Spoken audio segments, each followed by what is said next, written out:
Let's see how to rotate a table in Microsoft Word. First, we want to open Microsoft Word. Then, to insert a table, go over to the Insert tab and click on Table. Here you can set the table's dimensions with its columns and rows.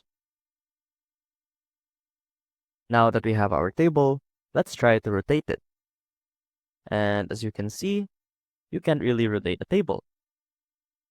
However, one thing we can do is by putting it inside a text box.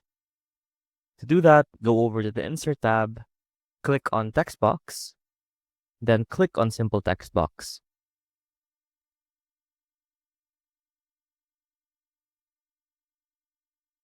Then, copy your table and insert it inside the text box.